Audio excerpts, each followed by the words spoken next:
Well, for many fans, Wakanda Forever was a massive hit, and many fans walked out of the theaters wanting more Namor. The big question is, when are we going to get a Namor Solo movie? And the answer is, well, we're not.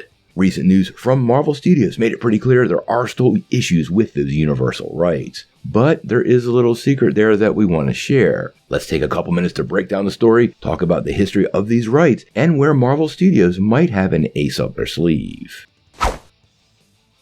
Well, fans have had a very positive reaction to the introduction of Namor to the MCU. The new Marvel Studios version has taken heavy influence and revision from Mayan and Aztec culture, and this take seems to have connected with many fans, with lots of people wondering where that Namor Solo movie is. Well, sadly, I don't think it's going to happen very soon, and there is good reason. Recently, Marvel executive producer Nate Moore revealed that Namor, along with the Hulk, are indeed still in the hands of Universal Pictures. So I thought we could take a couple of minutes to dive into the interview, talk a little bit about the history of Namor and the Hulk's rights with Universal and why they can't go solo, and a potential trapdoor that could change all of this in an instant. First, let's dive into the news.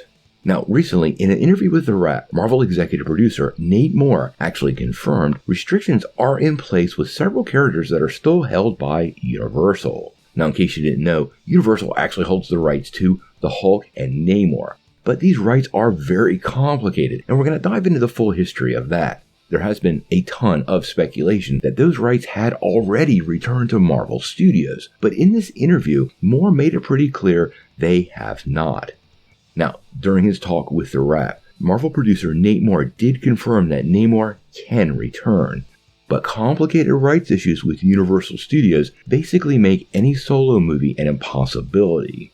Now, we had suspected that this would be the case, and it seems poor Namor is stuck in the same predicament that the Hulk has been living in since Phase 1. He revealed this in an interview, and although he didn't speak to it directly, he made it pretty clear the restrictions are still in place. When asked about it, he said, "It honestly affects us more, and not to talk too much out of school, but in how we market the film than it does how we use him in the film. There weren't really things we could do from a character perspective for him, which is good because clearly we took a ton of inspiration from the source material, but we also made some big changes to really anchor him in that world in a truth that publishing never really landed on. I would argue in a big way."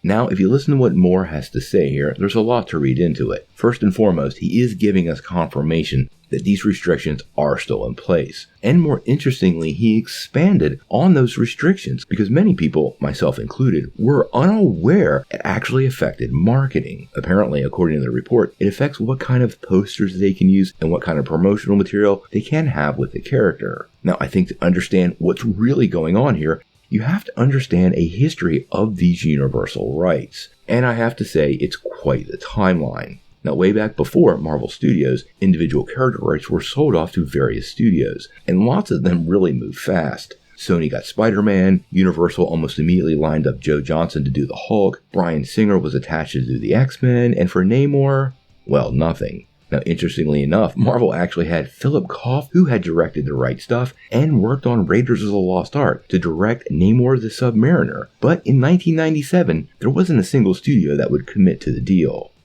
Now, if you fast forward to 2001, Universal finally signed a deal with Marvel. And then in 2002, they hired David Self to write a Namor movie that would hit theaters in 2004. This went as far as having Marvel Studios actually announce that the Namor movie would be coming, and it would be their next project following Ang Lee's Hulk in summer of 2003. Things shifted a little bit in 2004 when Christopher Columbus was formally attached to produce and direct, working from that David Self script, but by 2005, Columbus had swam away from the project and it once again was stalled. Within a year, Jonathan Mastow, who had directed Breakdown and U-571, was hired, and then we heard nothing for almost 3 years, when he eventually confirmed with Collider in 2009 that development was, and I quote, progressing.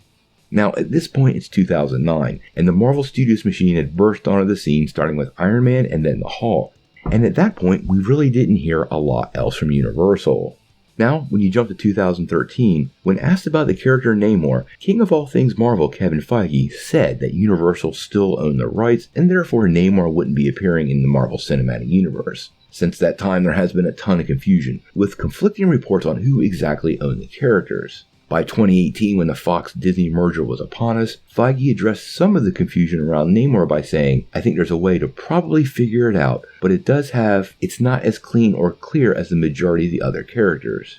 But then within a few months, he did say there was a way for the character to appear in the MCU, but Universal was still holding those distribution rights. Now, these contracts for rights are pretty complex, but Universal holds distribution rights, meaning their name would go on the film and show up right there in the front. More importantly, it would entitle them to a percentage of the run of the film, and this can vary from 10%, which would be pretty steep for Marvel Studios, to a staggering 50%, making this clearly a no-go for Marvel and Disney. Now, the relationship between Marvel and Universal is pretty good, to be fair. I had no idea, but Disney actually allowed characters from the Unbreakable movie to be used in Universal movies Split and Glass. And also in 2005, NBC Universal traded Al Michaels, who was a sportscaster, for Oswald the Lucky Rabbit, who is a character Walt Disney had created before Mickey Mouse. You're actually going to see him come to life soon on Disney+. So there are clearly open channels of communication. Now, given the history, where does this leave us? And as it stands right this moment, we are in the status quo, it appears. Hulk and Namor can't have their solo films shared with Universal, and Universal can't make the films without Marvel Studios. It also appears, based on Nate's statement, it's even harder to promote these films, which is a massive albatross around the neck of any project, leaving us in limbo. But remember that little trapdoor we were talking about? Well, it appears that could play very big. Now, back a few years ago, an SEC filing was uncovered on the Security and Exchange Commission's official website. This breakdown gave us some details of this agreement, and there was a very, very important one revealed. Now, in this contract, you can actually read the distribution term, and it reads, Paramount shall have the right to exercise its Paramount distribution rights with respect to each picture for a period of 15 years, commencing on the initial theatrical exhibition of such picture. That means Universal and Paramount have rights to distribute the movies for 15 years upon the release of the first film. Well, the first film they had rights to was The Incredible Hulk, which was released on June 13th, 2008. Making 15 years June of 2023 or next summer. This would be a major boon for Marvel Studios and fans of the MCU. It means plans for any of these characters would be 100% clear of any concerns or contractual interpretation. It means Marvel could follow up in June with any plans for Namor or the Hulk they wanted to pursue, including potential solo films, but none of this work can happen until this date. So this leaves us fans basically waiting until June of 2023.